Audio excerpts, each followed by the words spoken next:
So I get this question from I think he came on board as a client. He's a Malawian. He's based in Malawi. He runs a feed mill.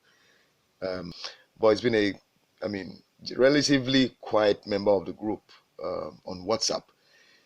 But every once in a while, he does come back with a need for some help. Maybe he needs some information. And like I tell you guys all the time, that is one thing I do not joke around with. I consider it a key part of what I need to do for every single client. It doesn't matter how long ago you bought from me. The minute the client requests for help in making use of any of the solutions I've delivered to him or her, I make sure I make myself available in every way I can to solve the problem that he or she might have. So when he asks this question, what can I use instead of full fat soya? It says instead of full fat, as you can see on your screen, we have a lot of difficulty in getting it, And of course, I told him there's several low-cost alternatives. So I'm going to just run through a description of some of the alternatives, so this is basically going to be an answer to him, but at the same time, it's something I'm going to just make available to everybody else in the video, or through this video. All right, so the first thing is I want to just make sure that we're clear. There's a difference between soybean meal, SBM, and full fat soya. Big difference. Because what happened was, in the past, we use it still happens now. People still use soybean meal, all right, in which they extract the oil, the soybean oil, the soya oil, from the beans, and then just this, and they use a technique in which they press it out. They use a press, and then the mashed up portion, which is the physical portion left, is then presented as meal, soybean meal, to the animals and used in feed formulation or whatever. So it's, of course, the major input or ingredient that's in the soybean meal, all right, or soybean, is protein. That's one of the things it's good for. It has a very balanced amino acid profile, quite similar to what you get from animal protein sources, all right. So it's the most complete provider of amino acids in the plant kingdom, right? So basically, that's what full fat soya is. So it's soybeans that have not had their oil extracted from them. So as you can imagine, and that is reflected in the laboratory analysis, because the oil is retained in the full fat soya, then there's some bit of a dilution effect on the composition of protein and other nutrient ingredients, okay? And that naturally will have an impact on the value that the feed that is made with such soybean, the full fat soya, that is fed to the animals. With that in mind, all right, we need to know that soybean meal, the full fat soybean, will have energy levels, all right, that are not as high as what you have in soybean meal. All right, now, one of the things I would also like to just touch on, just in case, I don't know just how many people might not be aware of this. I have encountered farm business owners, even people who have invested considerable sums of money in starting feed mills, who did not understand some of the sensitive dimensions of the business. So, for instance, the use of soybean, it contains something called the trypsin inhibitor, which prevents the proper utilization of proteins, and so it needs to be broken down. That is why they need to, in order for you to use soybean for feed, you actually have to subject it to some heating, all right, so that you can break down the trypsin inhibitor, because it interfere with the digestion of protein, all right. So you have to destroy that using heat before you giving raw soybean, which is the full fat soya, the one that hasn't been processed at all, to your animals. You want to address the issue of the trypsin content. So there's the procedures for that described online. You can Google it, and just something you need to keep in mind. So for those who are using it, I imagine that you're doing that. Now let's talk about the alternative to protein, to soybean. So first of all, what does soybean bring to the table? What does it add to the feed? Two things: energy and protein. Protein being in particular the major thing it adds. I actually know for a fact that soybean generally, maize, and what have you again, several other key ingredients like that have become truly, not just that the prices have gone up, but they've become literally very limited in their availability in the market, internationally, generally, and the Nigerian market has been no different. So I'm just going to run through some of the examples of alternatives to soybean that have been used in different parts of the world. And you must understand, those of us in Africa, we have to remember and understand that there are quite a lot of restrictions uh, that are placed on people who are producing feed for animals that are going to be fed to human beings. So, in other words, you're raising poultry that's going to be fed to human beings. What you feed to the poultry in some countries is quite seriously regulated. I remember when uh, Ronald Vaughan, the project manager for Order the Matrice in Canada, contacted me about buying my rational formulator. He told me that the reason he got interested in buying the formulator was because all the software available in their own market at their own end in North America had kind of restrictions placed on them by the government regarding the ways in which they could use ingredients, the kinds of ingredients they could use, and things like that. There were some ingredients that were completely not allowable in the use of preparation of feed ingredients for animals, and so the software would not even allow you to post values into them for that, and it would even be like a crime for you to do that. You're breaking the law. So the nutritionists they hired would simply not do it. All right, so they wanted a software that allowed them flexibility because they were feeding themselves. It was it's kind of a monk, an establishment for monks, and they were making their own feed. They were doing their own farming. They were raising their own animals, planting their own crops, and they felt they believed they had a right to make their own feed the way they wanted. So they wanted a software that allowed them, that did not place a restriction on them. So he bought mine because he wanted that, and believe me, it was his feedback about how well the software was working for them, the ration formulator, that enabled me to do my paper in a very comprehensive manner to the what's the name of this organization in Holland that paid me 2,500 euros, I think a year after. So it was some of his emails that I actually used to show them an example of how farmers were benefiting from the use of my product. But back to the point where I'm trying to make, it's that there's a lot of restriction in other parts of the world, especially the developed societies, on what you can feed to your animals. So even though there may be some other kinds of feed stuff that you can use to feed your animals and get them to grow as a replacement for soybean, for example, it may not be all of them that you can be able to can use in your country.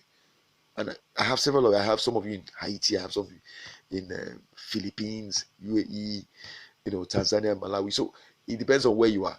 I just wanted to point out that, so you have to be careful. In Nigeria, there's nobody regulating that kind of thing in any serious manner. So basically, people are able to literally just use whatever works for them to feed the animals. And for the most part, people use the conventional ingredients. All right. So I'm just going to mention a few here. Um, the palm meal, I'm told, I found out from my research, is being used in some parts of Asia and places like Australia and South America. And of course, in Africa, we do have palm. We use PKC here, palm kernel cake. So, but we know that the digestibility is quite low, okay, and it's low in these key amino acids, methionine and lysine.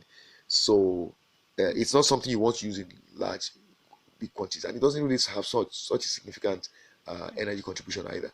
So the protein, the digestible protein also is a bit low. So, but it's there. It can add to your protein. You can use it, but you cannot use it in large quantities. The same thing with cotton seed meal. Again, this one has the issue of gossypol, the anti-nutritional factor, okay, which you have to be very careful about. Again, so it needs to be subjected to processing before you use it. To be honest, for the most part, most people cannot even get this in my part of the world, in Nigeria. So it's not something that I think is in heavy use. But it depends on what part of the world you are in. So for those of you who are outside Africa, you may find that this is okay. I think a place like Benin Republic might have cotton seed meal because they are heavy producers of cotton. All right. So then you have the peanut meal. What they call peanut here would be what we call groundnut here. Okay, so groundnut cake is what we have here. They call it peanut meal over there. Okay, and that's something. The major problem with it is the aflatoxin contamination, the toxin, which is something that comes as a result of the allowing growth. Okay, and that's fungal growth. So it's something that is determined by the quality of storage, and of course the quality of the bean, the meal itself. So you want to get it at a very low moisture level, all right, so that you don't have the propensity to develop growth that could lead to the high content of the aflatoxin. So because once you have that, it actually affects the animals that you feed, especially if it's like poultry. Okay, so what else? We have sesame meal. Again, that one is not something that's common in these parts. I don't know how much of that can be found in other climes, in other environments. But then there's sunflower. Sunflower is something I've seen quite repeatedly mentioned. In fact, I was reading a write-up. I think what country was that now? Yeah, the UK. Okay, and they said that there's a place called the Organic Center in Wales. Okay, they were looking at some homegrown alternatives to soya. Okay, and this, for instance, they're planning to produce sunflower seed to use as feed. You normally have sunflower oil extracted from the seed, from sunflower seed, but now they're looking at getting the meal as a byproduct to be used. Okay, uh, so how well this is going to work for them is it's like a kind of a trial. They're doing a trial. I don't know how well it's gone for them on that. All right, so I think the thing to note here is that if you are going to use if you are unable to find soya beans, you have to look for practically low cost available alternatives, all right, that are organically friendly, because ultimately you want to lower your cost, but you also want to do it in a manner that does not endanger the health of people. And more people are shifting towards healthy eating, healthy living. So you find that what people are trying to do now is to look for what you could describe as live protein sources. They are the ultimate. And the funny thing is this: the live protein sources, if you really um, go for them, can actually be much more cost effective to use in the long term. It's just that you have to build up. Um, so in the UK, for instance, they talked about the meal and bowl meal um, ban, all right, where there was a ban on the use of meal and bone meal in the industry for feeding of poultry, for instance, in the UK, and that affected, of course, or that led to an increase in the use of soya. All right. Now the problem is that since soya is becoming so much more expensive and relatively less available, the challenge is will there be a change that will enable the meat and bone meal to get used in higher quantities again?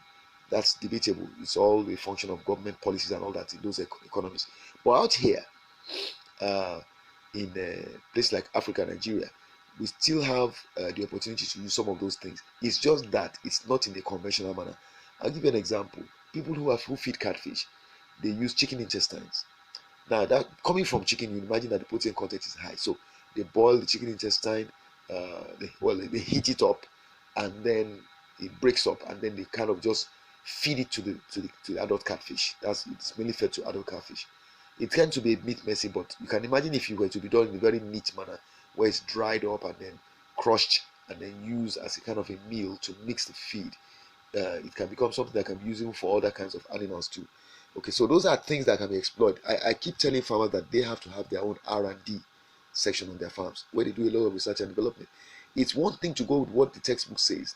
I talk about being street smart and not just depending on textbook theory all the time. It's one thing to go with what the textbook says or what the experts say. It's another thing to look at your farm objectively and ask yourself, what can work for me? In what ways is my farm unique that I can exploit to achieve my farm business goals? Because the ultimate goal is to get maximum output or optimal output and get optimal profitability. Whatever you can do to achieve that without endangering the health of your consumers, I think it's a goal. But that's in this part of the world. Over in many of the other developed societies, you will have to look at whatever the government says is the right thing for you to do and abide by it. So, with regard to finding the alternative to soybean meal, I would say that the ones I've mentioned are examples of what you can adopt. But I would also recommend strongly that since you are looking at getting a viable replacement for protein, in light of the fact that conventional animal protein sources are expensive, and that was why you moved to protein in the first place, or they've been outlawed or are unavailable, and that's why you moved to soybean in the first place. And soybean has now become expensive. I think the smart thing for you to do is to begin to look at live protein sources that I'm going to mention now. One, maggots. And when I talk about maggots of housefly, from housefly, for instance, and there's all these earthworms and mealworms and all that. That kind of live protein source. That's one. You can do a lot of what they call raising of worms in bins and all that. Okay, using compost. Okay, so that's one. The other one you can do is the rearing of black soldier fly larva. This is where I was going right from the beginning when I started this recording. So for my client, for Safrans, ultimately what I'm trying to say is this: for every farm business owner that is looking for ways, first of all, you see, he's talking about availability. You can't get it. Two, even when you get it, it's very likely, because it took you so long to get, it's so difficult to get, it's going to be expensive. All right, so what do? You're looking at two problems: availability, and you're talking about availability for the long term, because you have a business to run. It's available today, it's not available next week. That gives you headaches. You want something that's readily available all the time to enable you to keep your output, your throughput going maximum level. So you have that problem of consistent availability, and then you have the problem of pricing, the cost, because the cost impacts directly on your ability to function as a business. If you are getting it at a higher cost than normal, it means that your production costs will rise. If your production costs rise, it means that your profit margins will drop, and that means that as a business you'll be struggling. This is not an economy where you're going to be getting customers beating down your door right now, all right, to buy at higher prices from you. So you cannot hike your prices for your products. Therefore, what you need to do is look at whatever you can introduce as an alternative to your conventional full fat soya or soybean meal, and replace it. All right, and I think that the live protein source in the form of black soldier fly larva and black soldier fly byproducts, farming byproducts, is the way to go. Now, the details about that I will send to you at the bottom of. I'll just put them at the bottom of this audio message, because the truth of the matter is that this is not something you're just going to jump up and start doing. You are going to have to develop the in-house capacity to do it. It's very well, okay, let me not say it's very unlikely. It is possible that you'll be able to find a black soldier fly breeder or producer around that can supply you. But I have continued to preach and encourage that my farmers develop their own black soldier fly production units right on their farms. Why? Because nothing stops you from doing so, and it's more, you see, it's more economical, it's more cost effective, it's more convenient for you. Now, when you don't depend on the third party, you are in control. And there's no reason for you to depend on the third party, because you are producing literally the substrate on which you can grow black soldier fly larva. And that's basically organic waste. Literally any form of organic waste can be used to breed black soldier fly larva. All you have to do is initiate the first colony. Once you've established the colony, you continue to nurture it and grow it. And the more you grow it, the more you will have black soldier fly larva, because you go get them through all the different stages into fly stage. The flies will then lay eggs, and the cycle continues. And once you got the hang of it, it becomes something that becomes part of your routine. And because your major raw material for feeding the black soldier fly will be the organic waste from, for instance, your animals, therefore you have no headaches. But even if you had to go beyond, maybe you didn't have enough from your farm to feed the black soldier fly larva, and you had to go out, it will still be mostly waste you'll be getting. And waste is something that's very easy to obtain. All you have to do is have an arrangement with people that produce waste, even kitchen waste, household, anything that is decomposable. And there's been a lot of research that's been done on the ability. You see, the black soldier fly is saprophagous. In other words, it has a very diverse, it's a very versatile feeder. Because of that, it's something that can be reared on literally any kind of substrate that can be degraded. All right, that's why originally the black soldier fly, the larva, was being used in waste management. That was what it was originally used for, and it was used very successfully until somebody came up with the idea that, wow, if we're doing this, might as well also use, because the black soldier fly it's a living thing, and it's something that has a high protein content. So somebody just came up with the idea that it could be fed to fish, and that was how the whole thing began. So ultimately, what I'm saying is this: you can actually have an integrated farming arrangement on your farm where you take your BSF larva, all right, or you rear your BSF larva on the waste from your animals, and then use the BSF larva to feed your animals. Of course, one option is to feed the BSF larva directly, right, in raw form, alive. There are videos and videos and videos online of that being done. But I think that's just the simplistic mindset that some people choose to adopt, because I think it's not efficient. I think people should go a step further and take the BSF and prepare it as BSF meal.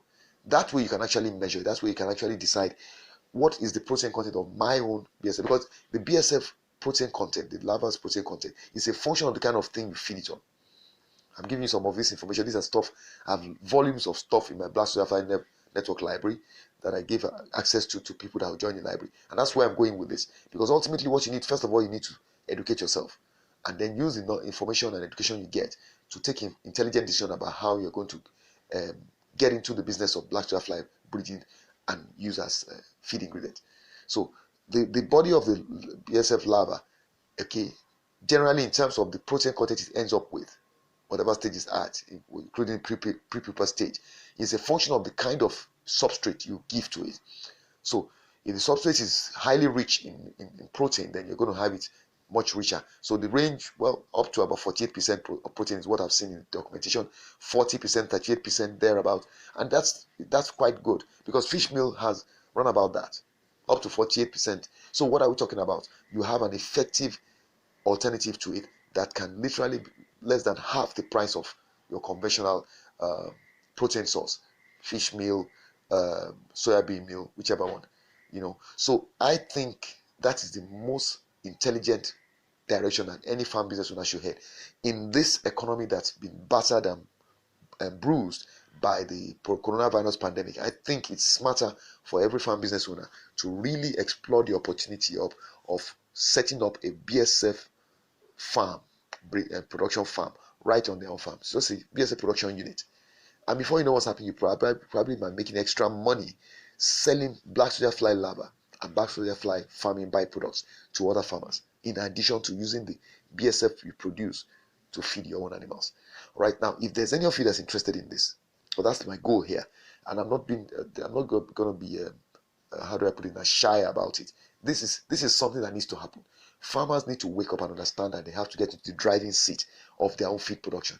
You cannot keep yourselves at the mercy of, it's not even at the mercy, the feed producers themselves are struggling, so they can only deal with what they get. If you are a feed mill owner, then this is something you need to embrace as well. You might as well just consider adding the production of Black Soya Fly larva and Black Soya Fly farming products into your to your menu. I'll give you an example. There's a company somewhere in Europe, I can't remember the name now. I think it's in France. I can't remember for sure, but I think it's in France. And many years, well, no, not many years ago, I think I understand about 3, 4, 5 years ago, about 5 years ago, the CEO was interviewed, and people went with cameras into their factory. They were mass producing Black Soya Fly pre-pupae and bagging them. The pre-pupae is the form in which they just before the fly hatches, all right, and before the larva hatches into a fly, and they just kind of stop the growth at that point, okay, dry it up, and then bag them. So it's almost like just having the feed ready to eat, all right, but not in full fly mode, of course. It's still in the last stage of growth, and then they bagged them and they were storing them. And the man was saying that they were actually looking at taking advantage of the growing demand internationally for BSF as a source of protein feed, live protein source. So he was doing that futuristically at that time. Look at it today. The BSF revolution is all over the place. Across Africa here, there are so many people. There's a lady in, I think, Kenya or Uganda that's become quite famous because of her videos on how to produce BSF, and she's doing it extremely well. So what I'm saying in essence is, you can also do the same thing. On your farm, you can decide to begin to produce and bag BSF. You can even use local techniques. You don't have to use the advanced technology they are using. What matters is for the BSF to be produced in large enough quantities for you to not only use on your farm, but also to sell to others. I mean, if people can be using chicken intestines to feed the animals, their pigs and their fish, come on, you can do the same thing. I've seen videos of BSF larvae being fed to chickens, being fed to fish, being fed to pigs. So this is something that is doable. The question is, are you ready to do it? Because believe me, you will end up better than you are right now. All right. So if you're interested, what I want you to do, because I've had some of my farmers now have confirmed to me, I linked them up with BSF breeders, and today they've had their BSF colonies set up and they're growing their own BSF larva. That is the way to go. If you want to get into the network, if you'd like to join my network, I'm going to put the details at the bottom of this recording. The details will be there about how you can join it. And because the thing is, I would like people to do things right. I believe in doing things in a manner that enables us to make intelligent progress. The first thing, you have to educate yourself. You've got to read up, you've got to understand the system, you've got to understand what it takes to do it before you now venture out to do it. Of course, the alternative is just want to find somebody who's producing BSF larva and buy from the person. Okay, that's another person. So you've got the information from this recording then. Go ahead and find somebody who can do it. Just do a Google search or make inquiries in your environment. If you're in Ghana, there's a company in Ghana that's doing it. I'm even trying to do a database to see if I can just kind of do a database of BSF breeders in different countries.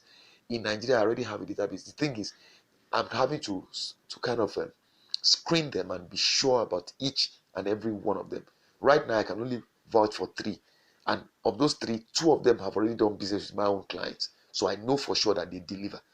But there are about 15 that I found, and I've still not been able to verify what the rest of them are doing.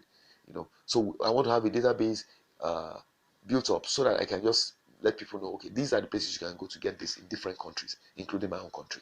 All right. So if you're interested in learning more, just take a look at what I'm going to post below this audio. All right. Cheers.